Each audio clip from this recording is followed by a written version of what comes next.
I discovered my wife's affair on a Tuesday evening in October. The method of discovery wasn't particularly dramatic, no lipstick on the collar, no intercepted love notes, no walking in on a compromising situation. Instead, it was an accidental phone notification, the kind of mundane technological betrayal that seems to be the hallmark of modern infidelity. Rachel had left her phone on the kitchen counter while she took a shower. I was making dinner, chicken parmesan, her favorite, when a text message lit up her screen. Missing you already.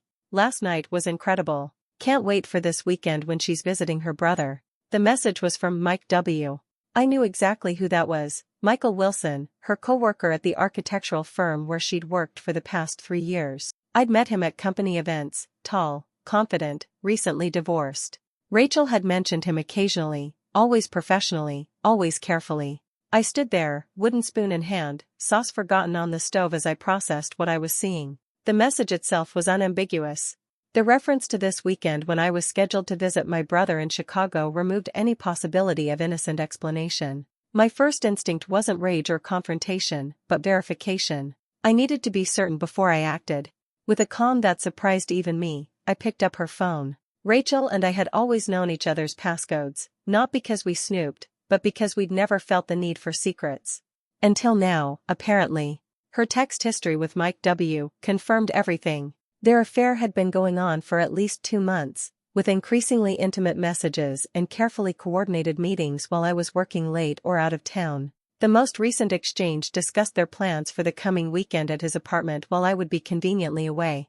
I set her phone down exactly where I'd found it, turned off the stove, and sat at the kitchen table, trying to determine what to do next. The chicken parmesan sat half-prepared on the counter, sauce cooling, cheese unwrapped. I heard the shower turn off upstairs.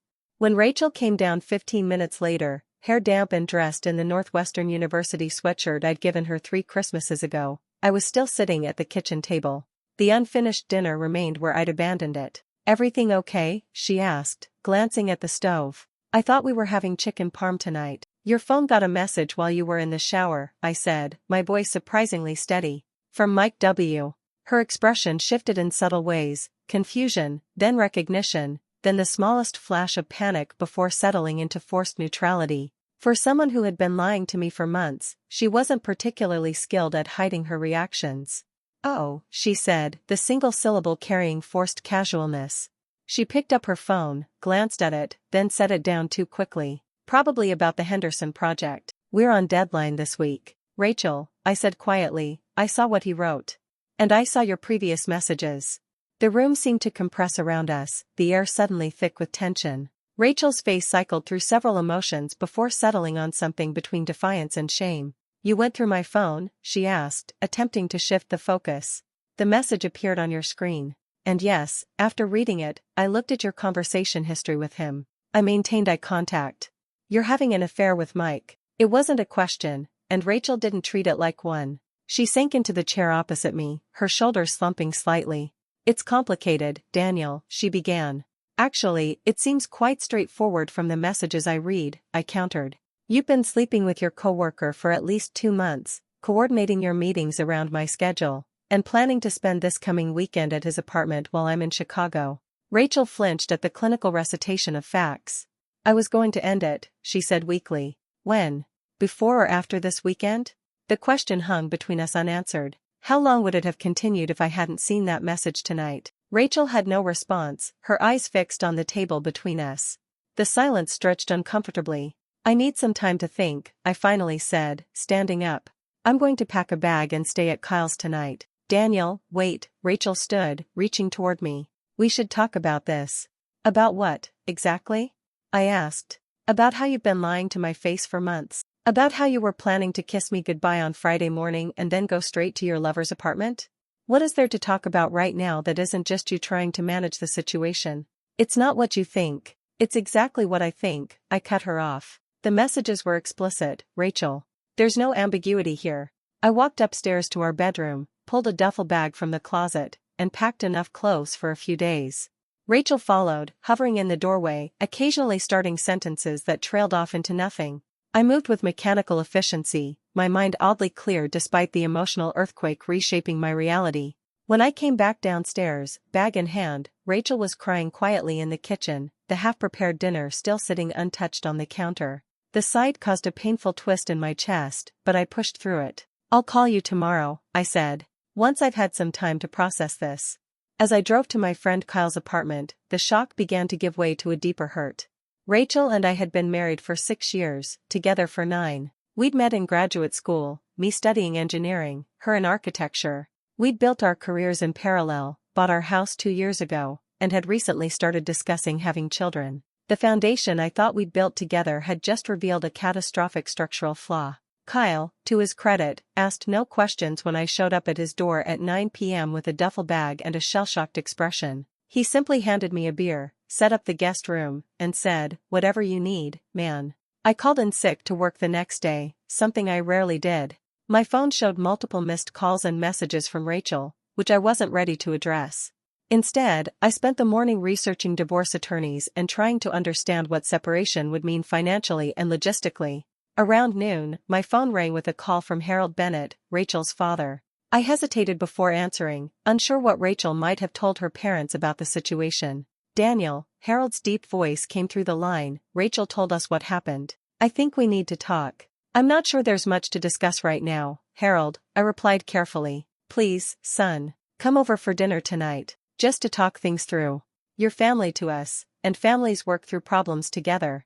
The invitation surprised me. Harold and Margaret Bennett had always been kind to me, if somewhat reserved. They were successful, traditional people who valued appearances and family reputation. Harold was a retired judge, Margaret a former high school principal. They lived in a stately home in the suburbs, about 30 minutes from our place. "I appreciate the invitation," I said, "but I'm still processing everything. I'm not ready for a family dinner." "I understand," Harold said, his tone softening. "But I think there are things you should hear from us, not just from Rachel. Things that might put this situation in perspective." Curiosity won out over my initial reluctance. "All right. What time?" "6:30. And Daniel? Thank you for being willing to listen. That shows character." I hung up wondering what perspective the Bennetts could possibly offer on their daughter's infidelity. Had Rachel told them a different version of events? Were they going to try to minimize what had happened? I arrived at the Bennett home at exactly 6:30 that evening. Margaret greeted me with a hug that felt slightly forced, leading me to the formal dining room where Harold and Rachel waited. Rachel looked as though she hadn't slept, her eyes red-rimmed and her normally immaculate appearance slightly disheveled. Harold stood to shake my hand, his grip firm and his expression serious. "Thank you for coming, Daniel," he said. "Let's eat first, and then we'll talk." Dinner was a strained affair. Margaret had prepared pot roast, usually one of my favorites, but I barely tasted it. Conversation was minimal and awkward, focusing on safe topics like Harold's golf game and Margaret's garden club. Rachel said almost nothing, picking at her food and occasionally glancing at me when she thought I wasn't looking. After dinner, Margaret cleared the plates despite my offer to help, and Harold suggested we move to the living room. Once we were seated, Harold and Margaret on the sofa, Rachel in an armchair, and me in the uncomfortable antique chair that was rarely used, Harold cleared his throat. "Daniel," he began, "first, let me say that we were deeply troubled to hear about the situation between you and Rachel. This isn't the kind of behavior we raised our daughter to engage in." Rachel looked down at her hands, a picture of contrition. "However," Harold continued, "we also believe that marriage is a sacred commitment, and that all marriages face challenges that must be overcome through understanding and forgiveness." I remained silent, waiting to see where this was going. "Rachel has explained to us that she made a terrible mistake," Margaret interjected, her voice gentle but firm. "She's told us that this indiscretion with her colleague was a momentary lapse in judgment during a difficult time." "Momentary lapse?" I couldn't help interrupting. "The text messages I saw indicated this has been going on for at least 2 months, with no signs of ending." Harold raised a placating hand. "Daniel, people make errors in judgment. Rachel has assured us that this relationship meant nothing to her, that it was a misguided attempt to address some personal issues she's been struggling with." "What personal issues?" I asked, looking directly at Rachel, who still wouldn't meet my eyes. "Rachel has been feeling unseen in your marriage," Margaret offered when Rachel remained silent. "She's mentioned that your work has become all-consuming, that you've been emotionally distant." I felt a surge of indignation. So this is somehow my fault? I've been working the same hours for years. We've talked about my project deadlines. She never once indicated she was unhappy enough to seek comfort elsewhere. No one is saying it's your fault, Harold said firmly. What Rachel did was wrong, unequivocally. But understanding the context might help you see a path forward together. The context, I repeated slowly. The context is that instead of talking to me about any issues in our marriage, she chose to sleep with a coworker and lie to my face about it for months. What am I missing? Rachel finally spoke, her voice barely above a whisper. I made a terrible mistake, Daniel. I was confused and unhappy, and I handled it in the worst possible way. But I love you. What happened with Mike was meaningless. So meaningless that you were excited about spending the entire weekend with him while I was out of town? The words came out sharper than I intended. Daniel, Harold's tone shifted to one I imagined he had used in his courtroom days. Everyone in this room wants the same thing, for you and Rachel to work through this and save your marriage. Rachel has admitted her mistake and is committed to rebuilding your trust. The question is whether you're willing to try. I looked around at the three faces watching me expectantly. It suddenly struck me that this entire dinner had been orchestrated with a clear agenda, to pressure me into forgiving Rachel quickly and quietly, to treat her affair as a minor obstacle rather than the fundamental betrayal it was. I need to ask something, I said carefully. If I had been the one having an affair, would we be sitting here discussing Rachel's forgiveness and understanding? Would you be talking about my momentary lapse in judgment and how we need to see a path forward? The uncomfortable silence that followed was answer enough. I thought so, I said, rising from my chair. Thank you for dinner, but I think I'll be going now. Daniel, please. Rachel stood as well, reaching toward me. Rachel made a mistake, Harold said, his voice hardening slightly. But divorce is a drastic response that hurts everyone involved. Think about your future, the children you plan to have. Are you willing to throw all that away? I paused at the doorway. With all due respect, Harold, this isn't your decision to make. Rachel didn't just make a mistake. She made hundreds of deliberate choices over months, each text, each lie about working late, each time she met him. That's not a momentary lapse in judgment. People rebuild after affairs all the time, Margaret offered. With counseling and commitment. Maybe they do, I acknowledged. But that's a decision I'll make on my own timeline, not because her parents think I should sweep this under the rug to preserve family harmony. As I walked to my car, Rachel followed me down the driveway. Daniel, please, she called. Just talk to me. Not with them around. Just us. I turned to face her. Rachel, I can't talk to you right now without saying things I might regret. I need space. I need time to think about what I want. What can I do? She asked, tears streaming down her face. Nothing, right now, I answered honestly. Just give me the space I'm asking for. As I drove away, I glanced in my rearview mirror to see Rachel standing in the driveway, her parents flanking her like sentinels. The image stayed with me, the three of them united, expecting me to fall in line with their plan for resolving this situation neatly and quickly. Over the next few days, I moved from Kyle's guest room to a month-to-month furnished apartment. I informed my boss that I was going through a personal situation that might affect my work temporarily. He was understanding, having gone through a divorce himself years earlier. Rachel continued to call and text, her messages alternating between tearful apologies and practical questions about bills and mail. I answered the practical inquiries but kept emotional conversations brief. Her parents also called several times, which I let go to voicemail. Harold's messages were particularly galling, veiled references to youthful mistakes. Rachel was 34, and the Christian virtue of forgiveness. A week after discovering the affair, I met with a divorce attorney named Melissa Hargrove, who came highly recommended by a colleague. She was straightforward and compassionate, explaining my options without pushing me toward any particular course of action. Take some time to decide what you want, she advised. I'll be here when you're ready, whether that's for divorce proceedings or to draft a post-nuptial agreement if you choose to reconcile. That evening, I received a call from an unfamiliar number. Against my better judgment, I answered. Is this Daniel Hayes? A man's voice asked. Yes. Who's calling? This is Michael Wilson. The name hit me like a physical blow. Rachel's colleague. What do you want? I asked, my voice tight with controlled anger. To apologize, for starters, he said, sounding uncomfortable. And to tell you that it's over between Rachel and me. Has been since the night you found out. Why are you telling me this? Because you deserve to know. And because Rachel's family has been calling me, pressuring me to talk to you, to tell you it wasn't serious. I refused to lie for them. This new information took me by surprise. Her parents contacted you? Her father first, then her mother. They wanted me to downplay what happened, to tell you it was just a few times, that Rachel was confused. They even offered to help me with a legal issue I'm having, Harold being a former judge and all. The revelation that Rachel's parents had not only tried to manipulate me but had actually attempted to bribe her affair partner to minimize the situation was staggering. What did you tell them? I asked. To leave me out of their family drama. Look, what Rachel and I did was wrong. I'm not proud of it, but I'm not going to lie about it to make things easier for her or her parents. After hanging up, I sat in stunned silence, processing this new information. The Bennett family's attempt to control the narrative went beyond their dinner ambush.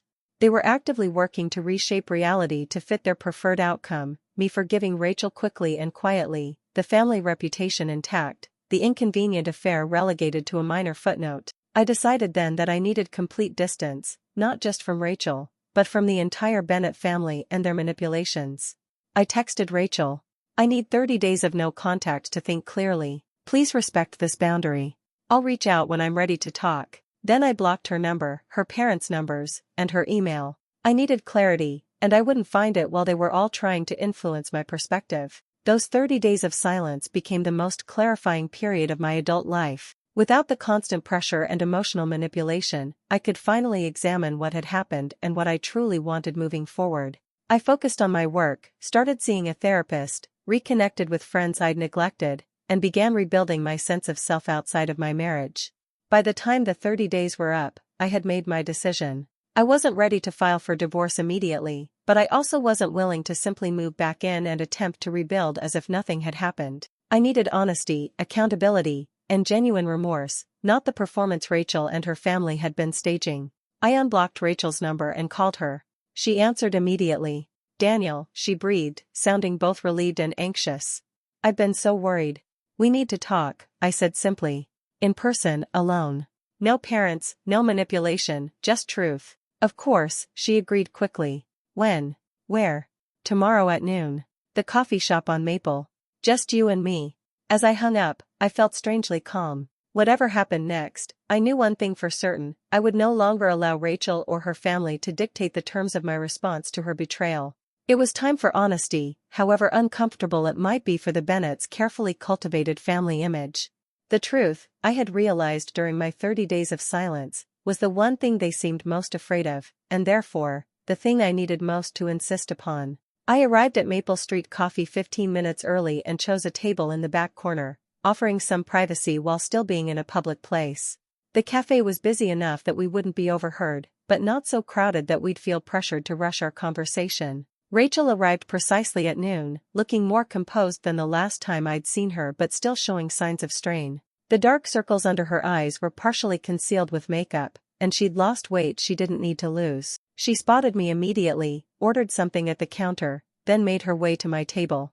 "Thank you for meeting me," she said, setting down her cup with slightly trembling hands. "Thank you for coming alone," I replied, noting the absence of her parents' cars in the parking lot. I wouldn't have put it past Harold and Margaret to stage an accidental encounter. An uncomfortable silence settled between us. 9 years together, and suddenly we were like awkward strangers. "How have you been?" Rachel finally asked. "I've been processing," I answered honestly. "The affair, the lies, your family's reaction. It's been a lot to take in." Rachel nodded, looking down at her cup. "I've missed you so much, Daniel. The house feels empty without you." I didn't respond to this emotional appeal. Instead, I took a deep breath and addressed what I needed to know. "Before we discuss anything else, I need complete honesty from you, Rachel. No minimizing, no reframing. Just the truth, even if it's ugly." "Okay," she agreed quietly. "How long was the affair really going on? And don't tell me 2 months, because I don't believe that anymore." Rachel's shoulders slumped slightly. 6 months, she admitted.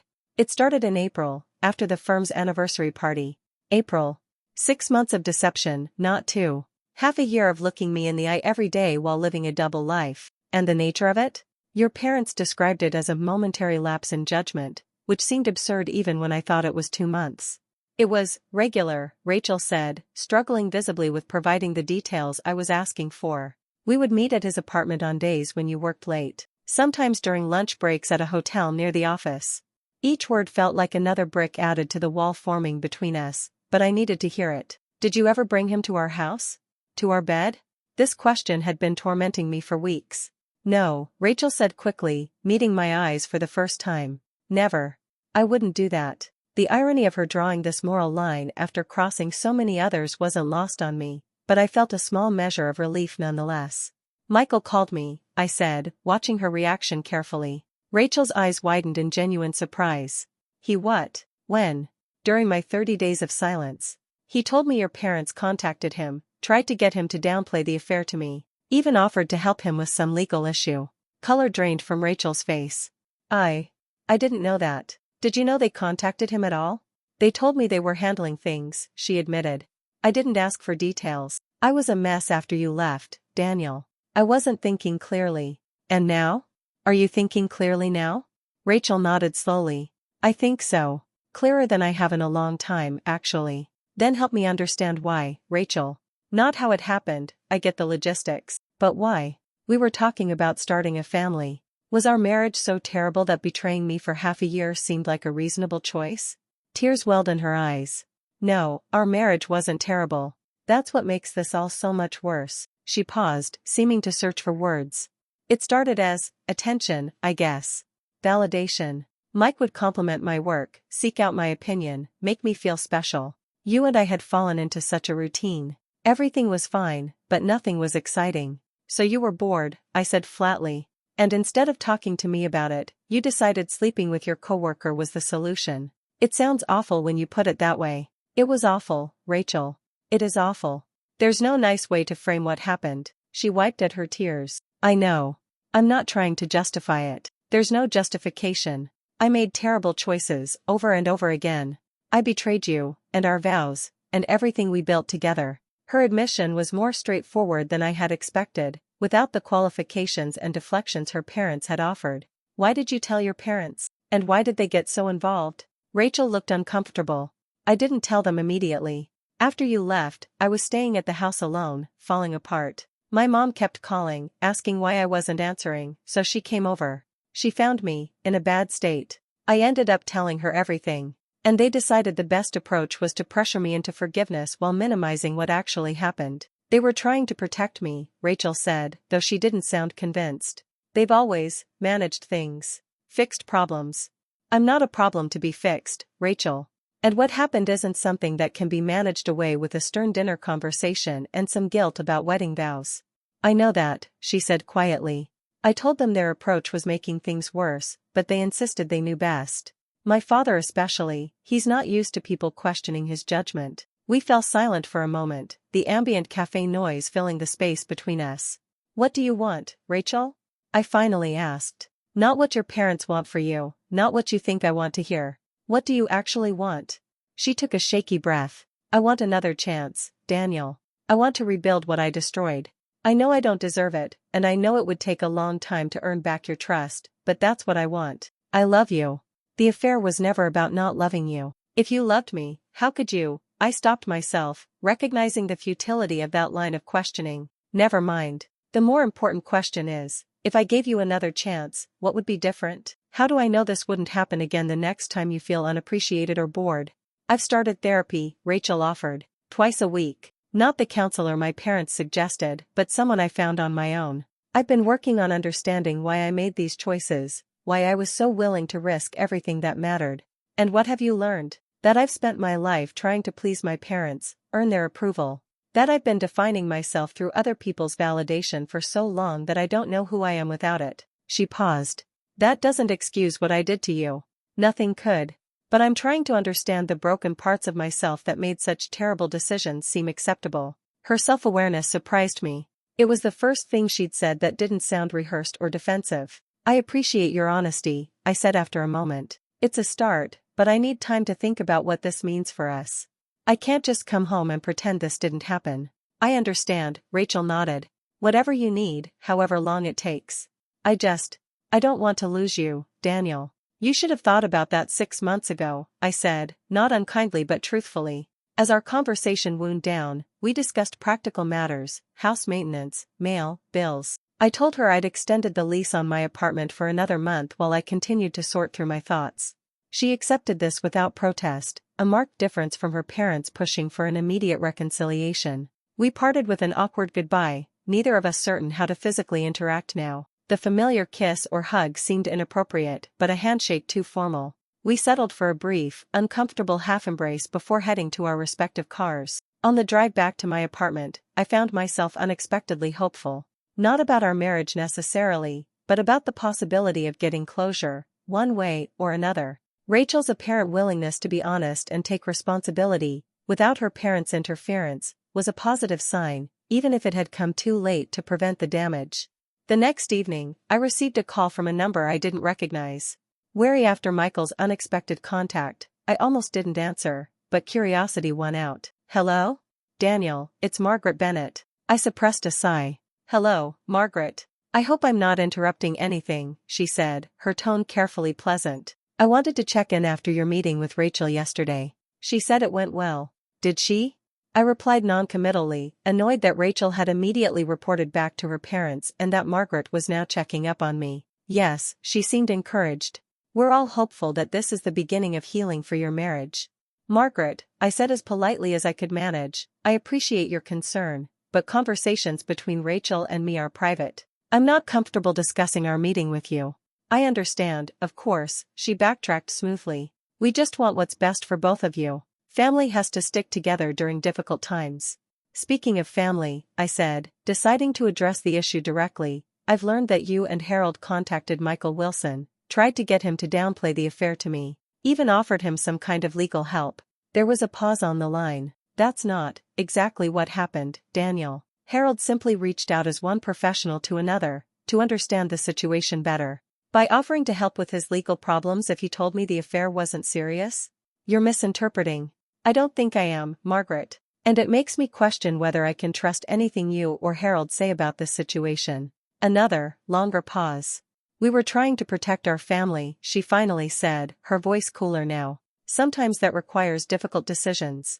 Lying to me and trying to bribe the man who was sleeping with your daughter isn't a difficult decision. It's manipulation, and it's wrong. You're upset, which is understandable. But when you've calmed down, I hope you'll see that everything we've done has been for Rachel's, and your, best interests. With all due respect, Margaret, you don't get to decide what's in my best interest. And if you and Harold truly had Rachel's best interests at heart, you'd be helping her take responsibility for her actions instead of trying to minimize and cover them up." "I think we should continue this conversation another time," Margaret said stiffly, "when emotions aren't running quite so high." "I agree. Goodbye, Margaret." I hung up feeling frustrated but also somehow clearer about the dynamics at play. The Bennett family operated on image management and problem-solving through control.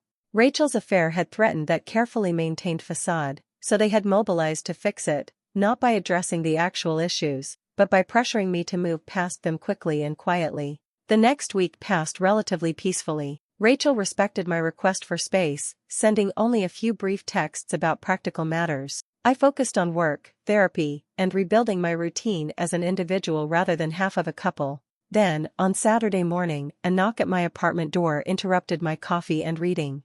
I wasn't expecting anyone, and few people knew my new address. When I checked the peephole, I was surprised to see Harold Bennett standing in the hallway, looking uncharacteristically disheveled. I opened the door cautiously. "Harold, this is unexpected. May I come in, Daniel?" he asked, his usual authoritative tone subdued. Against my better judgment, I stepped aside to let him enter. He took in the modest furnished apartment with a quick glance, then turned to face me. "I owe you an apology," he said, the words sounding rehearsed but sincere. "My approach to this situation has been misguided."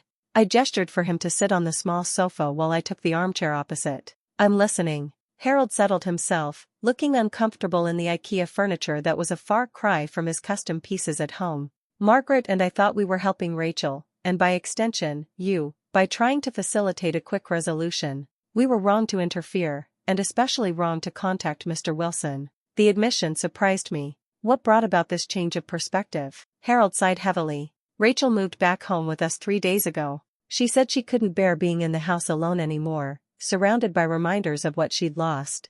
It's been illuminating, seeing her grief up close, hearing her take responsibility when she thinks we aren't listening." I nodded, waiting for him to continue. "I realize now that we've been handling this all wrong. Instead of pressuring you, we should have been helping Rachel face the consequences of her actions. Our instinct to protect her only enabled her avoidance of real accountability." "That's insightful, Harold," I said, genuinely surprised by his self-awareness. I also received a rather strongly worded letter from Mr. Wilson's attorney, regarding what could be construed as attempted witness tampering and bribery, he added ruefully. Apparently, my offer of legal assistance was less subtle than I intended. Despite everything, I almost laughed at the image of the mighty Judge Bennett being threatened with legal action. I see. The point is, Daniel, I was wrong. We were wrong, Margaret and I. Our interference wasn't helping anyone, least of all Rachel. She needs to face this situation honestly, without us trying to manage it for her. I studied Harold's face, looking for signs of manipulation or hidden agenda, but found only tired resignation. I appreciate you saying that, Harold. It couldn't have been easy to come here. No, he admitted. But it was necessary. I've spent my career judging others, holding them accountable to the law. I failed to hold my own daughter accountable to basic honesty and integrity. That's a bitter pill to swallow. We sat in silence for a moment. I offered him coffee, which he accepted. As I prepared it in the small kitchen alcove, he continued. Rachel is devastated, Daniel. Not just about the potential end of your marriage, but about the person she became, the choices she made. She's truly remorseful. I believe that, I said, returning with his coffee. Our conversation last week suggested as much. But remorse doesn't automatically repair broken trust. No, it doesn't, Harold agreed. Trust, once broken, must be rebuilt brick by brick. I'm not here to ask you to forgive Rachel or to reconcile with her. That's a decision only you can make, in your own time. Then why are you here, Harold? He took a sip of coffee before answering. To clear the air between us. To acknowledge my wrongdoing. And to let you know that, whatever you decide about your marriage, Margaret and I respect your right to make that decision without our interference. It was as close to humility as I'd ever seen from the former judge. Thank you. That means a lot. Harold stayed for another half hour. We talked about neutral topics, my work, his retirement activities, the unseasonably warm fall we were having. When he left, he shook my hand firmly. You're a good man, Daniel. Rachel is lucky to have married you, even if she failed to appreciate that fact until it was possibly too late. After he departed, I sat with my thoughts, turning our conversation over in my mind. Harold's visit had felt genuine, lacking the manipulative undertones of their previous interventions. Something had shifted in the family dynamic, though I wasn't entirely sure what. I received my answer 2 days later, in the form of a text from Rachel. Michael ended things permanently last week. Came to the office, told me he couldn't be the other man anymore, even secretly. Said he's moving to the Chicago office. Apparently he's been seeing someone there. I didn't matter to him any more than he should have mattered to me. The message continued. I'm not telling you this for sympathy. I don't deserve any. Just thought you should know that the affair is truly, completely over. Not because you discovered it, but because neither of us was ever the priority for the other. I was a convenient distraction for him. He was an escape from my own issues for me. It was empty and meaningless, which somehow makes what I did to you even worse. I read the messages twice, processing the information. Michael had left Rachel for someone else, revealing the affair for exactly what it was, a shallow connection based on convenience and ego gratification, not some grand passion worth destroying a marriage for. And now Rachel was living with her parents, facing the full consequences of her choices, her marriage in jeopardy, her affair partner gone, her carefully constructed life dismantled by her own actions. I didn't respond to her text immediately. I needed to consider what this new information meant for my own decision-making process. Did it change anything about the betrayal itself? No. Did it make her actions any less deliberate or hurtful? No. But it did confirm that the affair had never been about love or deep connection, just shallow validation and escape from responsibility. 3 days later, I received another unexpected call, this time from Margaret. Her voice lacked its usual polished confidence. Daniel, I know Harold has spoken with you, and I wanted to reach out as well. To apologize for my part in making this situation worse. I appreciate that, Margaret, I replied cautiously. Rachel is not doing well, she continued. She's lost so much weight we're concerned. She barely leaves her room except for therapy appointments. Harold and I aren't equipped to help her through this level of emotional crisis. I felt a twinge of concern despite everything. Is she getting professional help beyond the therapy? Yes, her therapist has suggested a more intensive outpatient program, which she's agreed to. But she misses you terribly, Daniel. She's not asking to reconcile, not pushing for anything. She just mentioned wanting to see you, to apologize again in person. The request put me in a difficult position. On one hand, I didn't want to be manipulated back into the caretaker role. On the other, if Rachel was genuinely struggling as much as Margaret described, a brief meeting might provide some closure for both of us. I'll think about it, I promised. But I can't make any commitments right now. Of course, Margaret said quickly. Whatever you decide is fine. We're worried about her, Daniel. I've never seen her like this. After hanging up, I called my therapist for an impromptu session to discuss the situation. Dr. Lewis listened carefully to my account of Harold's visit, Rachel's text about Michael, and Margaret's call about Rachel's deteriorating condition. "What are you feeling about all this?" she asked when I finished. I considered the question seriously. Concern for Rachel as a person. Vindication that the affair was exposed for the shallow connection it was. Wariness about being pulled back into the Bennett family dynamics. And honestly, a sense of distance from the whole situation. Like I'm watching it unfold from outside rather than being in the middle of it. That distance is important, Dr. Lewis noted.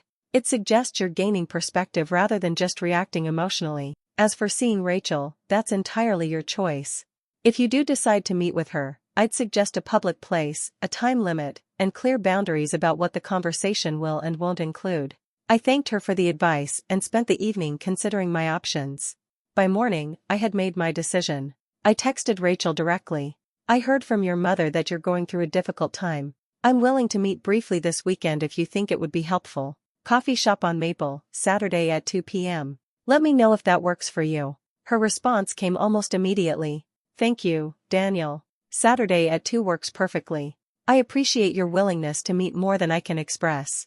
As I set my phone aside, I felt a strange sense of calm. Whatever happened on Saturday, and whatever decision I ultimately made about our marriage, I was approaching it from a position of clarity and strength, not confusion and hurt.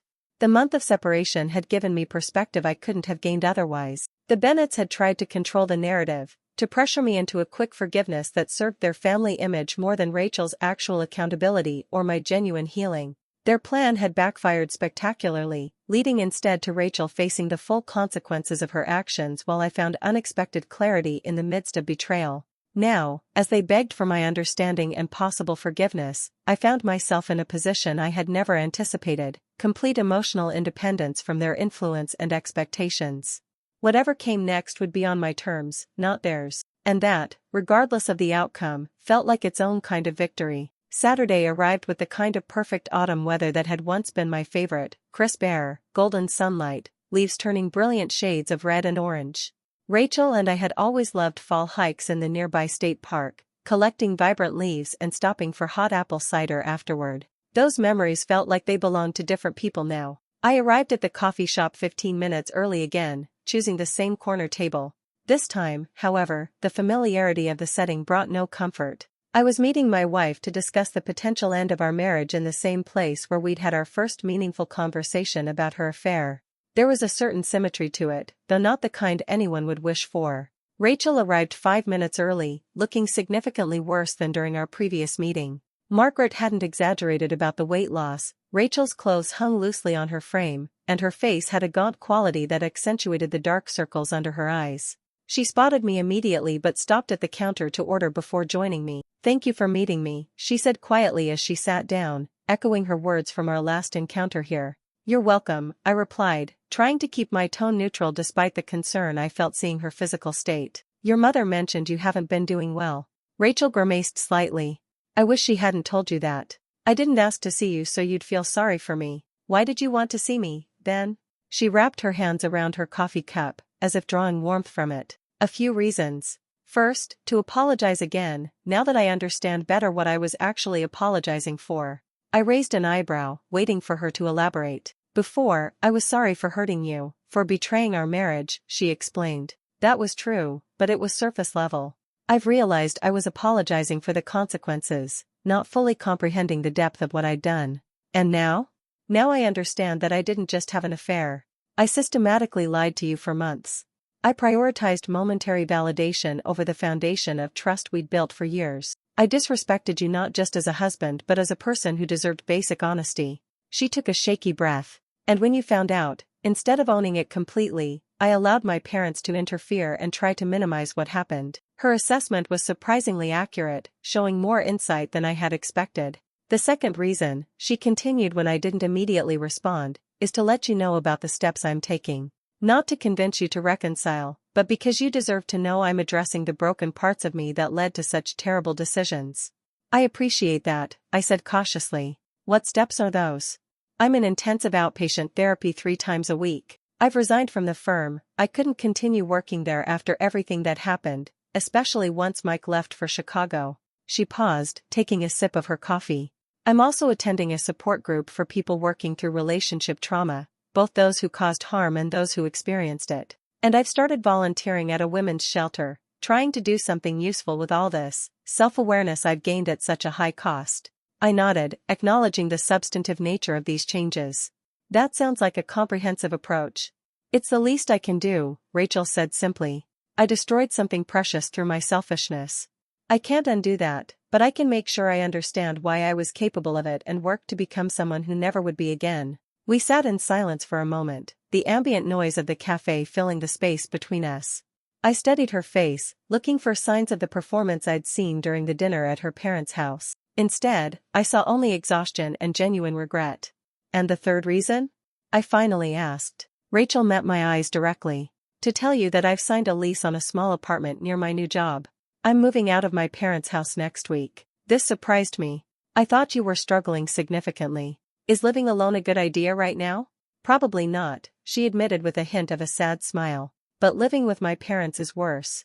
Their constant hovering, their need to fix everything, it's suffocating. And it's part of the pattern I'm trying to break. What pattern is that? Relying on others to define me, to solve my problems, to tell me who I am and what I want. Rachel's voice grew stronger as she explained. I've spent my whole life trying to be who my parents wanted me to be.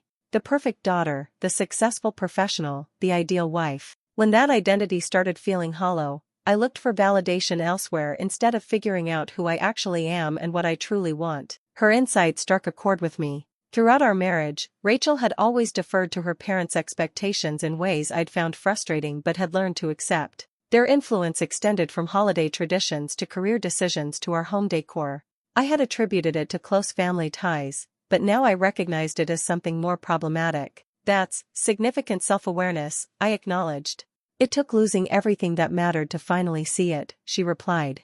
My therapist says it's common, only recognizing toxic patterns when they've already caused irreparable damage. The word irreparable hung between us, a question neither of us was ready to definitively answer. What about you, Daniel? Rachel asked after a moment. How have you been? I considered how to respond, wanting to be honest without being cruel. I've been rebuilding, working, seeing a therapist of my own, reconnecting with friends. Trying to envision my future, with or without our marriage as part of it. Rachel nodded, accepting this without pushing for more specifics. That makes sense. You didn't choose any of this. You're just trying to find your way through the wreckage I created. Her willingness to take full responsibility, without qualifications or deflections, felt significant. It was a marked difference from the narrative her parents had initially tried to establish. Speaking of your parents, I said, Harold visited me last week. He apologized for their interference. It seemed genuine. Rachel looked surprised. He didn't tell me that. Though we haven't been talking much lately, she hesitated. My relationship with them has shifted. For the first time, I'm setting boundaries with them. Not letting them dictate how I handle this situation or anything else. How are they taking that? Not well, she admitted. Especially my father. He's not used to having his wisdom questioned, particularly by his daughter. But it's necessary. Their well-meaning control was part of what kept me from developing a strong sense of self. And that void is what I tried to fill with Mike's attention. Again, her self-awareness impressed me. The Rachel sitting across from me was showing a depth of insight and accountability that I hadn't seen before, not just about the affair, but about the underlying patterns that had contributed to it. What do you want now, Rachel? I asked quietly.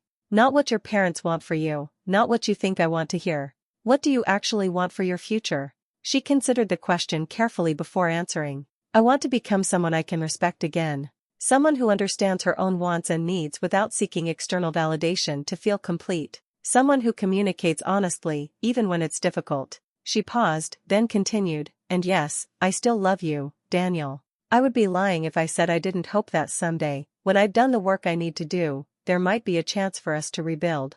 But I also understand that may never happen. That some betrayals can't be overcome, no matter how much growth follows them. Her answer was thoughtful and, somewhat surprisingly, didn't center on our relationship as the solution to her problems. It focused instead on her own development, with any potential reconciliation as a hoped-for but not expected outcome. "I appreciate your honesty," I said. "And your respect for the fact that I need to make my own decision about our future, on my own timeline." "Of course," Rachel nodded. "You don't owe me anything, Daniel. Especially not forgiveness or another chance. Whatever you decide, I'll respect it." We talked for another half hour, covering practical matters like the house. I told her I was considering selling it, as neither of us seemed eager to live there permanently, and finances. She assured me she'd accept whatever division was fair, without contest. As our conversation wound down, I found myself feeling unexpectedly calm, even peaceful. Not because any decisions had been made about our marriage, but because the conversation had been honest and productive in a way our previous interactions hadn't been. "Thank you for meeting with me," Rachel said as we prepared to leave. "It means more than I can express." "Thank you for your honesty," I replied. "It's a start." We parted with another awkward half-embrace, though this one felt slightly less strained than the last. As I watched Rachel walk to her car, I noticed that despite her physical fragility, her posture seemed somehow stronger, less the performance of confidence she'd always projected and more a genuine, if tentative, self-assurance. The following week brought an unexpected development. I received an email from Margaret Bennett with the subject line "A Proper Apology." "Dear Daniel, I hope this message finds you well. After much reflection, and several difficult conversations with Rachel, I realized that Harold's and my previous attempts at apology were insufficient. We were still trying to manage the situation rather than truly acknowledging our wrongdoing. The truth is that we failed both you and Rachel through our interference.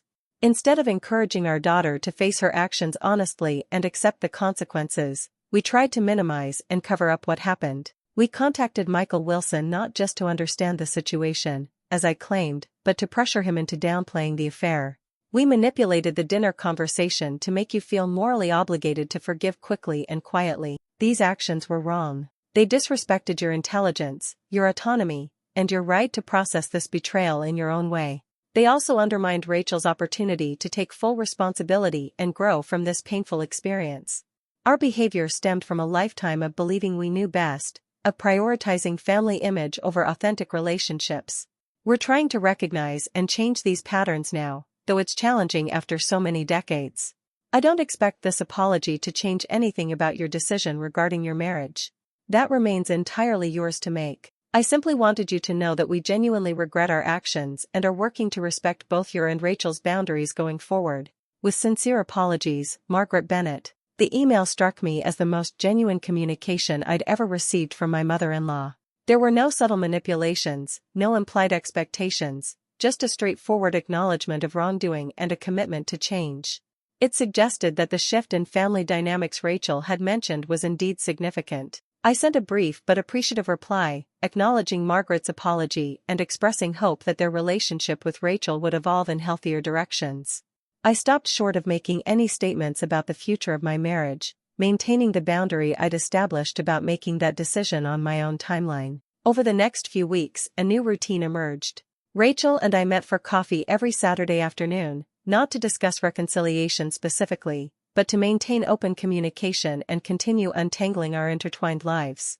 She moved into her new apartment, started a position with a nonprofit focused on affordable housing, and continued her intensive therapy program. I remained in my furnished apartment, focusing on work and my own healing process. During one of our Saturday conversations, about a month after our first meeting at the cafe, Rachel brought up the house again. "I've been thinking about what you said about selling it," she began. "I think you're right. Neither of us seems to want to live there now. Too many memories, both good and painful."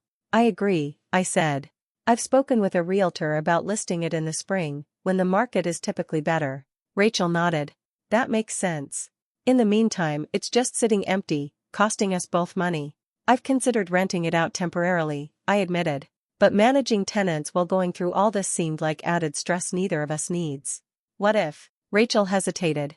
"What if we used it for something good in the meantime? The nonprofit I'm working with is always looking for transitional housing for families getting back on their feet. We could donate the use of it for 6 months, until we're ready to sell." The suggestion surprised me, not because it wasn't a good idea, but because it was exactly the kind of thoughtful, community-minded proposal that had attracted me to Rachel in the first place. before her parents' influence and her need for external validation had overshadowed those qualities. That's actually a great idea, I said. It would give the house a purpose, help someone who needs it, and potentially qualify for some tax benefits. You'd be okay with that? We'd need to move most of our personal belongings out first. I think it's worth doing, I confirmed. I'll contact the realtor to discuss the logistics. Maybe we could meet at the house next weekend to sort through what stays and what goes. Rachel agreed, and the following Saturday found us in our former home, systematically going through closets and cabinets, deciding what to keep, donate, or store. It was strange being back in the space we had shared for so many years, now as something less than spouses but more than strangers. As we worked side by side in the kitchen, packing dishes and cookware, Rachel paused, holding a ceramic serving platter her parents had given us as a wedding gift. Do you remember the first dinner party we hosted here? She asked, a small smile playing at her lips. When I tried to make that complicated French dish and set off the smoke alarm? I couldn't help but smile at the memory. And I had to stand on a chair, waving a towel at the alarm while you opened all the windows in the middle of December. We ended up ordering pizza and eating it on the floor of the living room because I was too embarrassed to serve my burned attempt at coq au vin at our carefully set dining table. It was actually one of the best dinner parties we ever had, I recalled. Everyone relaxed once the pressure of a formal meal was gone. Rachel set the platter carefully in a box. That was before I started worrying so much about what my parents would think, what their friends would say.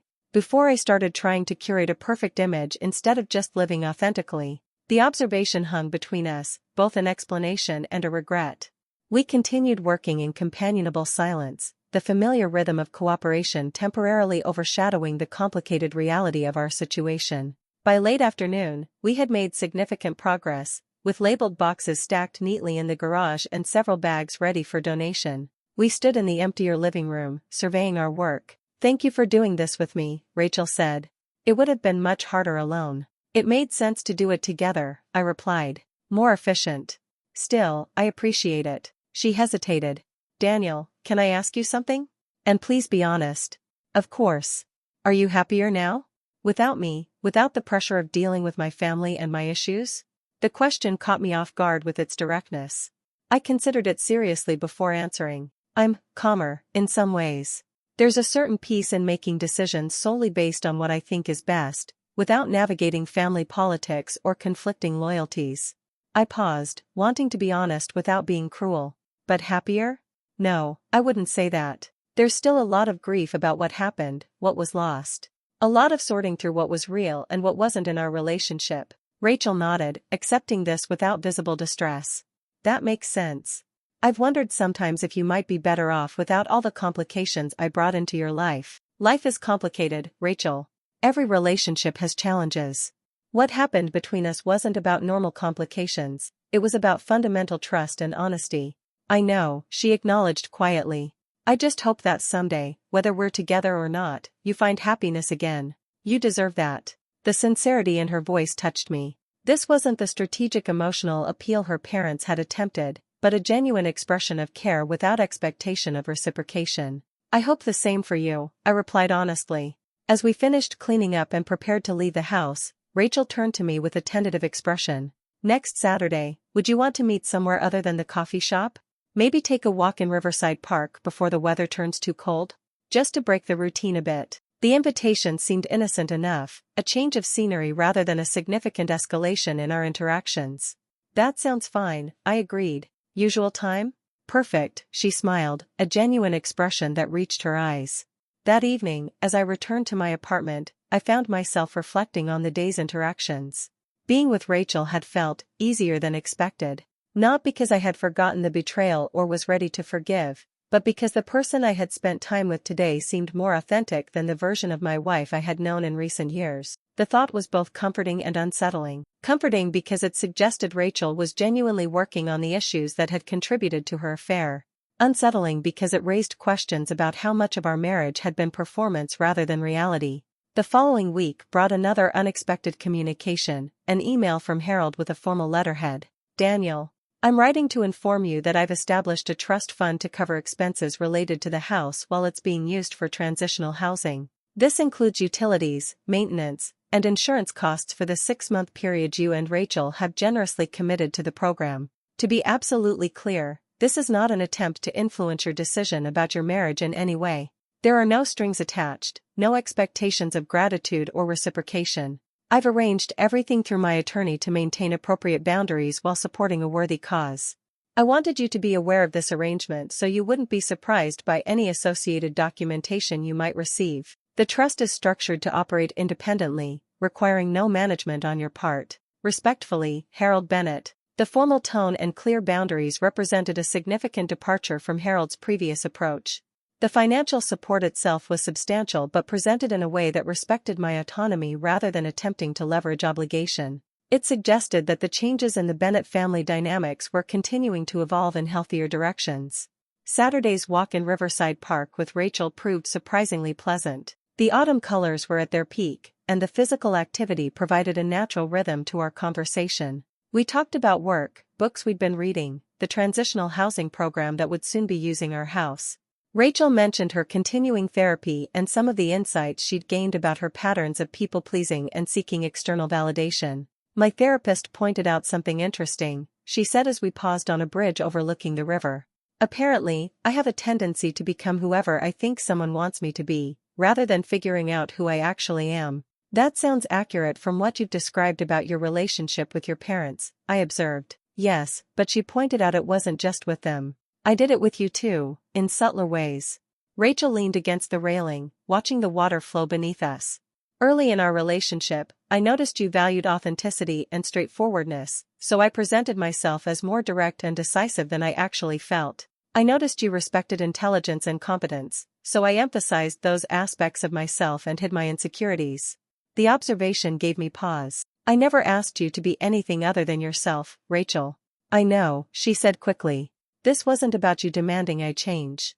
It was about me automatically shifting to become whatever I thought would be most valued, most loved. I did it unconsciously, without realizing the toll it was taking or how unsustainable it was. I considered this new perspective. Are you saying the affair was because you couldn't maintain that performance anymore? No, Rachel shook her head firmly. The affair was a terrible, selfish choice I made, full stop.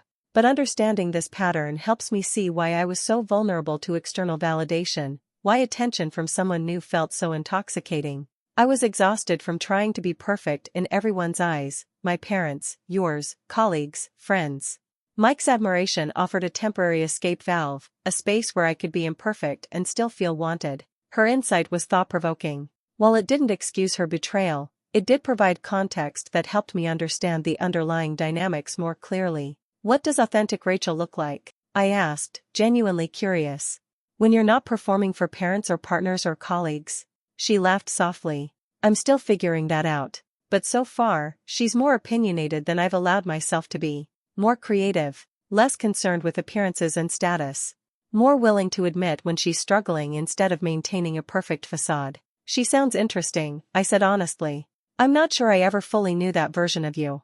You didn't, Rachel acknowledged. Because I didn't know her either. I was so busy trying to be what I thought everyone wanted that I never developed a solid core identity of my own. We resumed walking, the conversation shifting to lighter topics as we completed our loop through the park. When we reached the parking area, Rachel turned to me with a tentative expression. I've been thinking about Thanksgiving. It's only a few weeks away. The holiday had been lingering in the back of my mind as well. We had always spent it with the Bennetts, a formal affair with precise traditions and expectations. What about it? I asked cautiously. My parents have invited me, of course.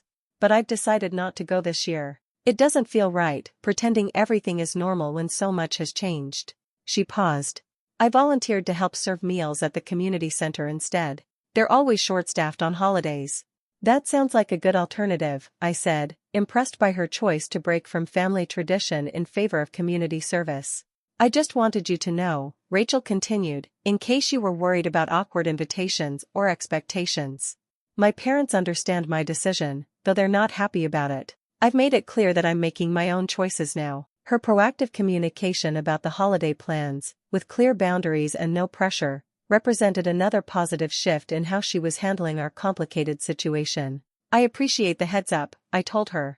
I'll probably spend it with Kyle and his family. They've invited me. That sounds nice, she said sincerely. Kyle and Amanda always host a fun Thanksgiving. We said goodbye with our now customary brief hug, slightly less awkward than previous iterations. As I drove home, I found myself reflecting on how much had changed in the 2 months since I'd discovered her affair. Not just in our relationship status, but in Rachel herself. The transformation seemed genuine, rooted in painful self-examination rather than performance or strategy. The question that increasingly occupied my thoughts wasn't whether Rachel was changing, the evidence suggested she truly was. It was whether those changes, however genuine, could ever be enough to rebuild the trust that had been so thoroughly broken. And beyond that, whether the relationship we might create moving forward would be worth the ongoing work and vigilance that reconciliation would require. I had no answers yet, only more nuanced questions than when I'd started this journey. But for the first time since discovering the affair, I found myself contemplating the possibility of forgiveness, not as a response to pressure or manipulation, but as a potential step in my own healing process, regardless of what happened with our marriage. The Bennetts had tried to force a hasty reconciliation through manipulation and control, prioritizing their family image over authentic resolution. Their efforts had backfired spectacularly. Now, as they respectfully maintained the boundaries I'd established while supporting Rachel's independent growth, I found myself more open to considering possibilities I had initially dismissed. Not because they were asking, but because I was finally free to decide without their influence or expectations clouding my judgment. And that freedom, however painfully acquired, was unexpectedly valuable. As Thanksgiving approached, I found myself in an unexpectedly reflective mood. The holiday had always been a carefully orchestrated production at the Bennett household, Margaret's gourmet menu planned months in advance, Harold's ceremonial carving of the turkey, crystal glasses filled with expensive wine, and conversation that studiously avoided any topic that might disrupt the veneer of perfect family harmony. This year would be entirely different. I had accepted Kyle and Amanda's invitation to join their chaotic, warm celebration. 3 kids under 10, Kyle's boisterous extended family, mismatched dishes, and genuine laughter. Rachel would be serving meals at the community center, having chosen community service over her parents' strained traditions. The Bennetts would face their first Thanksgiving in decades without their carefully maintained image of familial perfection intact. The week before the holiday, Rachel and I met for our now regular Saturday walk in the park. The weather had turned colder, requiring jackets and scarves, but remained pleasant enough for outdoor conversation. As we followed the riverside path, Rachel updated me on the transitional housing program that was now using our former home. The family moved in yesterday, she said, her face lighting up with genuine enthusiasm. Single mom with twin 6-year-old boys. They'd been in the shelter system for 8 months after escaping a domestic violence situation. That's wonderful, I replied, genuinely pleased that our empty house was serving a meaningful purpose. How are they settling in? Really well. The boys were amazed to have their own rooms. Apparently they've never had separate spaces before. Rachel smiled at the memory. The mom kept saying she couldn't believe it was real, that they could stay there for 6 months while she completes her nursing assistant certification and finds stable employment. Did you meet them during the move-in? Rachel nodded. I helped coordinate everything through the nonprofit. It was grounding, seeing their perspective. My problems suddenly seemed so much smaller compared to what they'd been through. The observation was delivered without self-pity or performative humility, just a genuine recognition of privilege and proportion that the old Rachel might have acknowledged intellectually but not internalized. How are the preparations for Thanksgiving at the community center coming along? I asked as we continued walking. Good. I'm actually helping with the cooking this year, not just serving. Turns out my mother's insistence on teaching me her elaborate recipes has some practical applications. She laughed softly. Though I've had to adapt them considerably to work with the center's budget and equipment, I'm sure you'll manage. You were always resourceful in the kitchen. Rachel gave me a sidelong glance. That's generous of you to say, considering some of my more spectacular cooking disasters. The disasters were always more memorable than the successes, I admitted with a smile. Remember the exploding cranberry sauce incident? How could I forget? My mother nearly had a heart attack when it hit her silk blouse.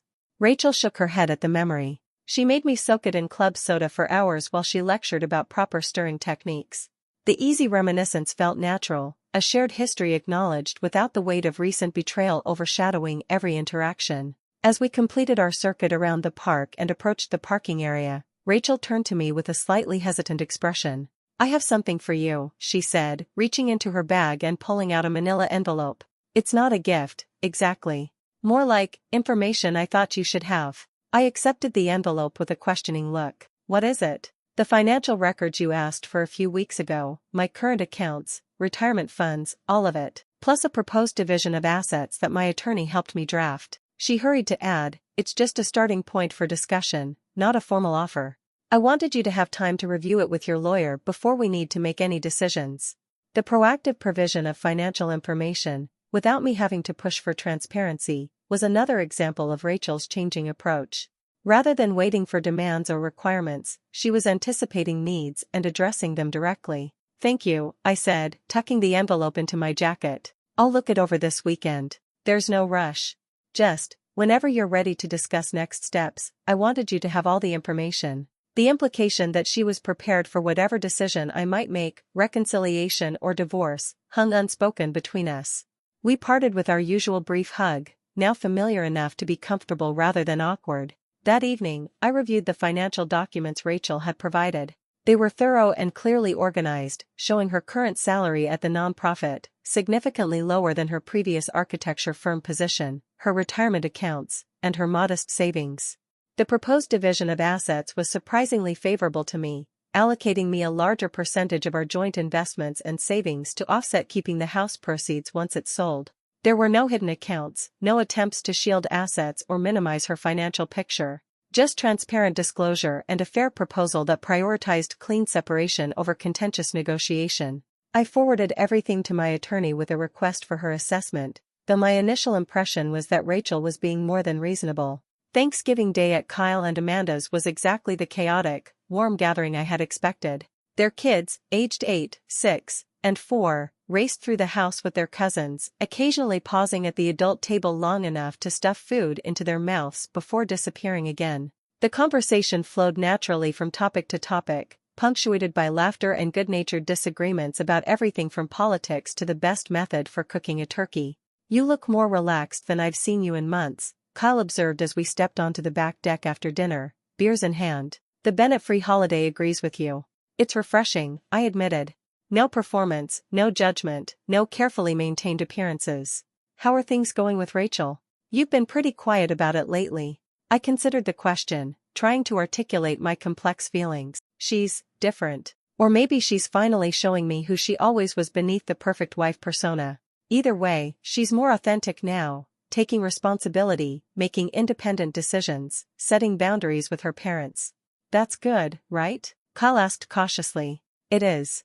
But it doesn't erase what happened. I took a sip of beer, watching the kids play in the yard below. The affair, the lies, the months of deception, those still happened, regardless of the growth that followed. True. The question is whether the relationship you might build now would be worth the work it would take, and whether you could ever truly trust her again. Exactly. I appreciated Kyle's straightforward assessment. That's what I've been wrestling with. Is a potentially healthier relationship with this new, more authentic Rachel worth the risk of being hurt again? Or would I be better off making a clean break and starting fresh with someone else eventually? Kyle leaned against the deck railing. No one can answer that but you, man. Though for what it's worth, I've never seen someone work as hard to fix themselves as Rachel seems to be doing. Whether that's for you or for herself doesn't really matter in the end. That's the thing, I think it's genuinely for herself this time, not just to win me back or please her parents. And that makes it more meaningful somehow. So what are you thinking? Kyle asked, leaning one way or the other. I'm still not sure, I admitted. But I'm trying to make the decision based on what might be possible moving forward, not just reacting to what happened in the past. Our conversation was interrupted by Amanda calling us in for dessert, and the topic shifted to lighter matters. As I drove home that evening, however, Kyle's question lingered in my mind. What was I thinking? After months of separation, therapy, and careful consideration, was I any closer to a decision about my marriage? The following Wednesday, my attorney called to discuss Rachel's financial disclosure and proposed settlement. I've reviewed everything thoroughly, Melissa said. It's one of the most reasonable initial proposals I've seen in 20 years of family law. That was my impression as well, I replied. No hidden assets or attempts to minimize her financial picture? None that I can detect, and I looked very carefully. She's being completely transparent and offering terms that actually favor you more than an equal split would. So what do you recommend? Honestly? If you're leaning toward divorce, I'd accept the proposed terms with perhaps minor modifications to the retirement account division. You could fight for more, but the process would be expensive and likely result in a similar outcome. And if I'm not sure about divorce yet? Melissa paused. Then I'd suggest continuing as you have been, separate living arrangements, ongoing communication, individual therapy. Take the time you need to make a decision you can live with long term. After thanking her for the assessment, I sat with my thoughts for a while. Rachel's fair approach to the potential divorce settlement reinforced the pattern I'd been observing, a genuine commitment to accountability rather than manipulation or self-interest. It didn't erase the betrayal, but it did suggest she was approaching our situation with integrity now, regardless of the outcome. That weekend, instead of our usual walk in the park, Rachel suggested meeting for lunch at a small restaurant we had enjoyed early in our relationship but hadn't visited in years. The choice of venue seemed deliberate, neutral yet meaningful, holding positive memories without the weight of our married life together. After we ordered, Rachel brought up the financial documents she had provided. Have you had a chance to review everything? I'm happy to clarify anything that wasn't clear. I've reviewed it all, and so has my attorney, I replied. Everything seems thoroughly documented and fair. More than fair, actually. Rachel nodded.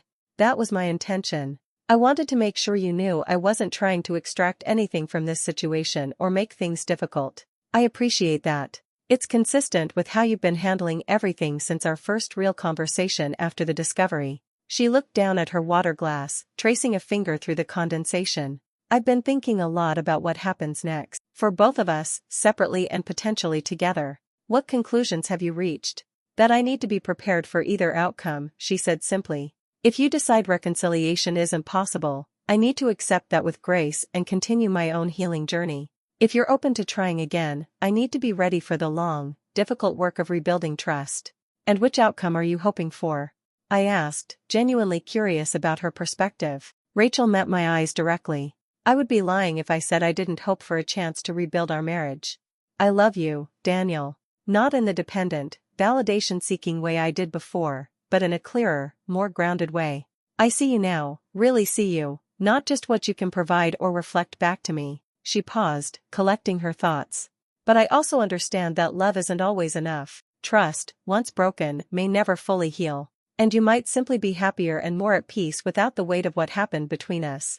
Her answer was thoughtful and balanced, acknowledging her preference while respecting my autonomy in the decision. As our food arrived, the conversation shifted to other topics, her work at the nonprofit, my recent project at the engineering firm, the transitional housing family's adjustment to our former home. The interaction felt comfortable, almost normal, though underlined by the awareness of the significant decision still hanging between us.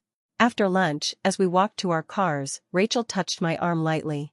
There's something else I wanted to mention. I've been offered a position with the nonprofit's regional office in Portland. The news caught me by surprise.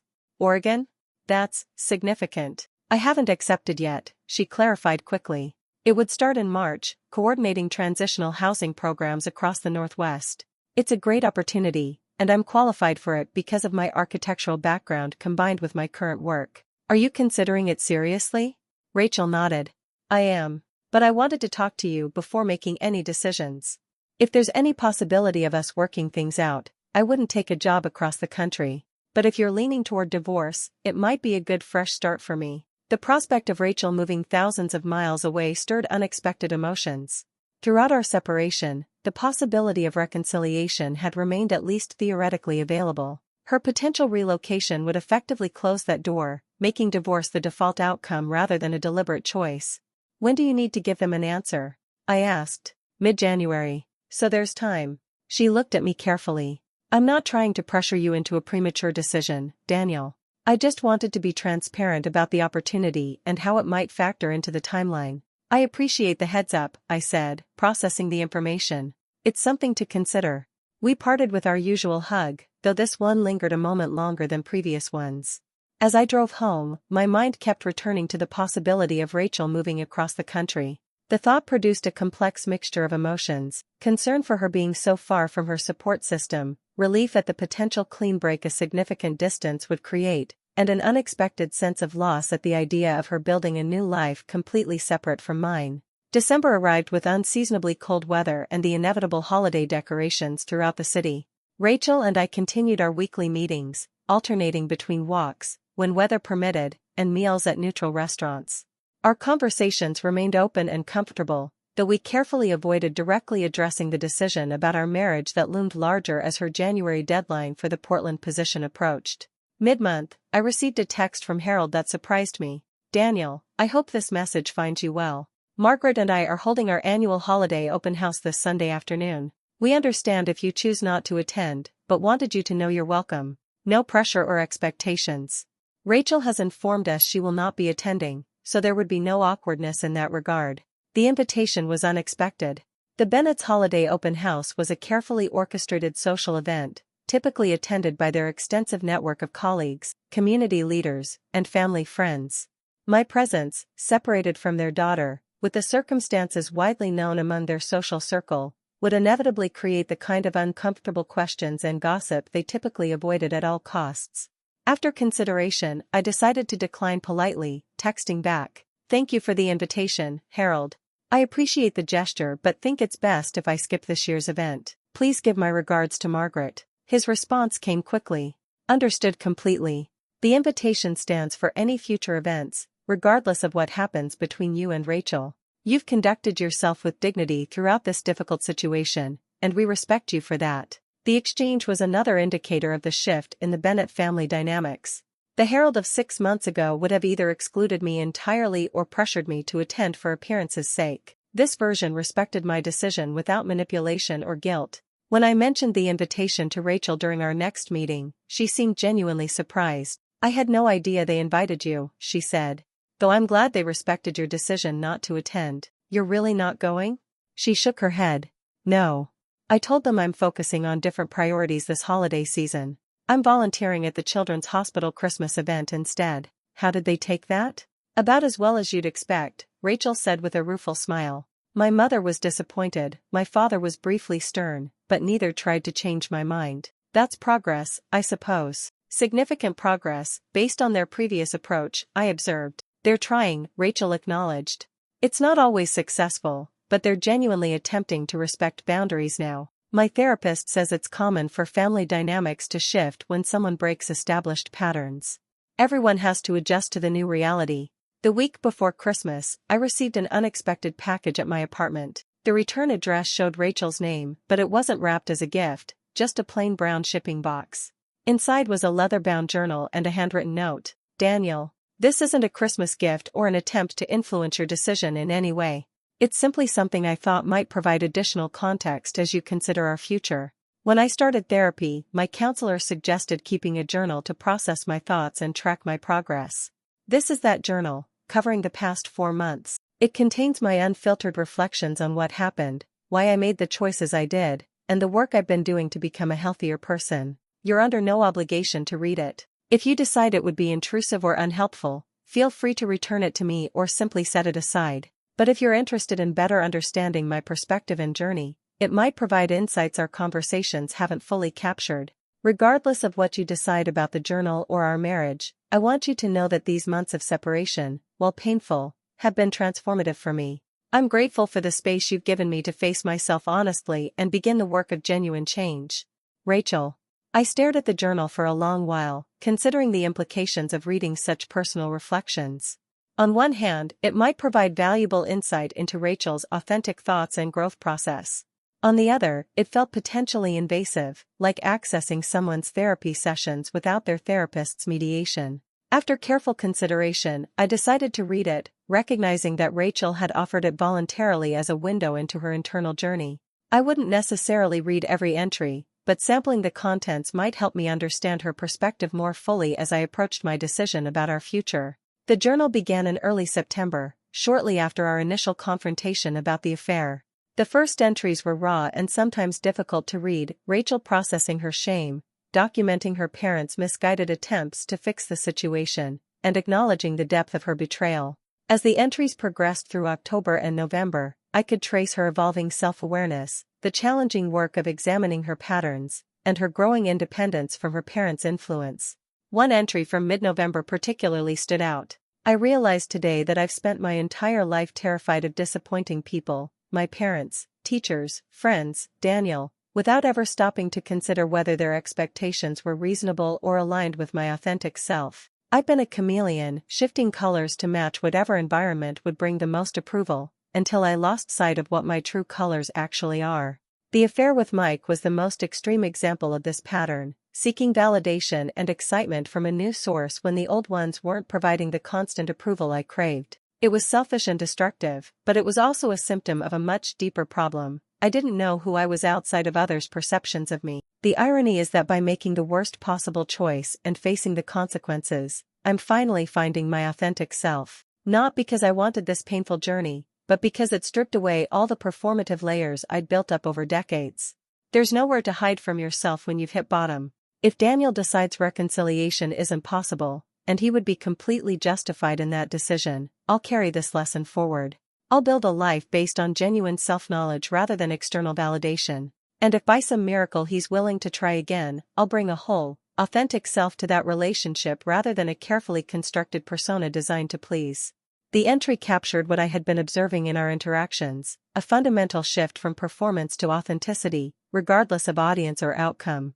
It wasn't strategic or designed to win me back. It was Rachel doing the difficult work of confronting her patterns and building healthier ones, whether or not our marriage survived. I didn't read every entry, but I sampled enough across the 4 months to see a consistent trajectory of growth, self-examination, and increased clarity. By the most recent entries in December, Rachel was writing about her potential move to Portland with a mixture of excitement about the professional opportunity and sadness about the distance it would create from the life she had known. Christmas Day arrived with a light dusting of snow that made the city look like a holiday card. I spent the morning with Kyle and Amanda's family, enjoying their children's excitement and the comfortable chaos of gift opening and breakfast preparation. In the afternoon, I visited my parents, who had been supportive but careful not to pressure me throughout the separation process. Rachel and I had exchanged brief, cordial text messages wishing each other a happy holiday but hadn't made plans to meet. She was volunteering at the Children's Hospital, then having dinner with friends from her support group, deliberately creating new traditions rather than dwelling on the family celebrations she was missing. As I drove back to my apartment that evening, I found myself reflecting on the past year and the dramatic transformation it had brought. Last Christmas had been spent at the Bennett home, formal, perfect, and ultimately hollow. Rachel and I had played our roles in the family tableau while she was already involved with Michael, already living a double life. This Christmas, despite the pain and upheaval of the past months, felt more authentic. Rachel was serving others and building community with people who understood her struggles. I was connecting with family and friends who offered support without judgment. Even the Bennetts were facing reality rather than maintaining appearances at all costs. The week between Christmas and New Year's passed quietly. Rachel and I met for our regular Saturday walk, bundled against the cold as we followed the plowed paths through the park. We discussed the holidays, the transitional housing family, who had sent us both heartfelt thank you cards for the use of the house, and various neutral topics. As we completed our circuit and approached the parking area, Rachel brought up the Portland position. "They've asked for my decision by January 15th, she said, "which is coming up fairly quickly." I nodded, acknowledging the timeline. "Have you decided what you'll do if I'm not ready to make a determination about us by then?" "I've been thinking about that," she admitted. "If you need more time, I could ask for an extension, or potentially negotiate a delayed start date. The organization understands my situation to some extent. And if neither of those options works out?" Rachel took a deep breath. "Then I'd probably decline the position. Not as a manipulation tactic to pressure you, but because moving across the country while our situation remains unresolved feels like running away from the process, whatever the outcome might be." Her answer surprised me. I had expected her to say she would accept the position if I couldn't provide clarity by her deadline. The willingness to pass on a significant opportunity rather than force a premature decision or create geographical separation spoke to her commitment to seeing the process through properly. "I appreciate your transparency," I said. "And I understand the position you're in with the job offer timeline. I'm not trying to rush your decision, Daniel," she assured me. "You've been incredibly patient and fair throughout this entire situation. You deserve to take whatever time you need to determine what's right for you." We parted with our usual hug, now comfortable and familiar after months of practice. As I drove home, I found myself facing the reality that I could no longer delay making a decision about our marriage. Rachel's job opportunity had created a natural deadline, and while she was willing to sacrifice that opportunity to give me more time if necessary, it didn't seem fair to ask that of her without at least attempting to reach clarity myself. The question I had been circling for months remained: could I rebuild a relationship with this new, more authentic version of Rachel? Could trust, once so thoroughly broken, ever be fully restored? Or would I be happier making a clean break and starting fresh, without the shadow of betrayal coloring every interaction? As New Year's Eve approached, I found myself increasingly drawn to a decision. Not because of external pressure or artificial timelines, but because I had finally accumulated enough information and perspective to evaluate the situation clearly.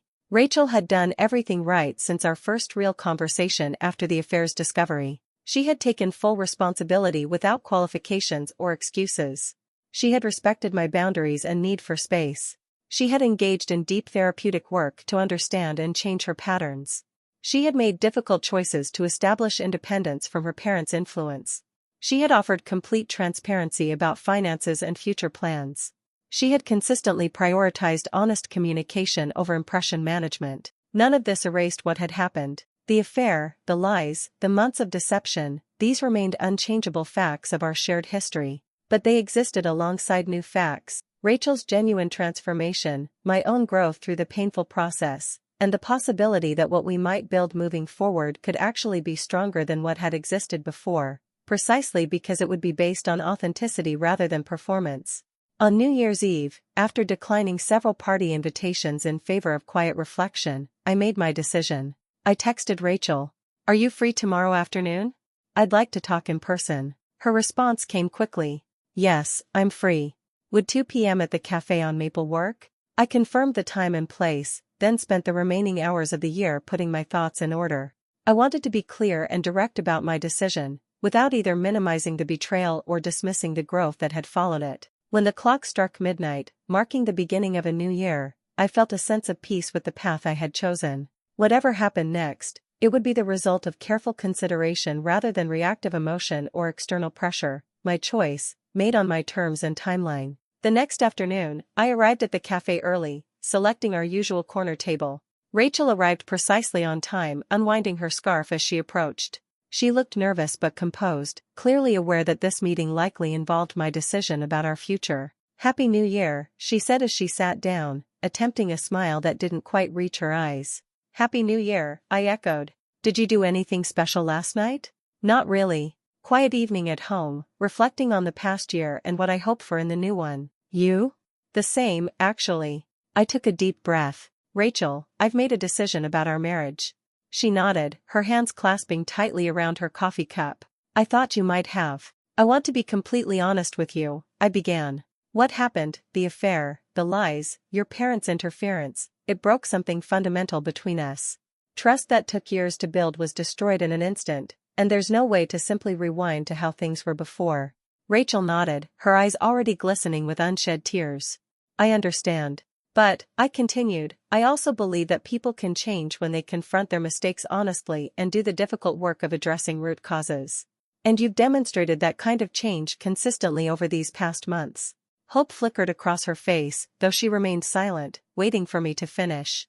"I've decided that I'm willing to try rebuilding our relationship," I said finally. "Not by moving back in and pretending nothing happened, but by starting fresh with clear boundaries and expectations. Dating again, essentially, but with the awareness of our history and the work we've both done since then." The tears she'd been holding back spilled onto her cheeks. "Really? You're willing to try?" "I am," I confirmed. "I can't promise the outcome. Trust isn't rebuilt overnight, and we would need to proceed carefully. But I believe what we might create moving forward could potentially be stronger than what existed before, because it would be based on authenticity rather than performance." Rachel wiped at her tears, visibly trying to compose herself. "Thank you, Daniel. I know how much thought you've put into this decision, and I don't take it lightly. Whatever pace and boundaries you need, I'll respect them completely. I think we should start with regular dates," I suggested. "Continue living separately for now, while we explore this new relationship dynamic. See how it feels to interact not as husband and wife trying to save a marriage, but as two people choosing to be together with full awareness of both the risks and possibilities." "That makes complete sense," Rachel agreed quickly. "No pressure, no expectations beyond what develops naturally." "And what about the Portland position?" I asked. She didn't hesitate. "I'll decline it. There will be other opportunities, but this chance to rebuild with you is more important." "Are you sure?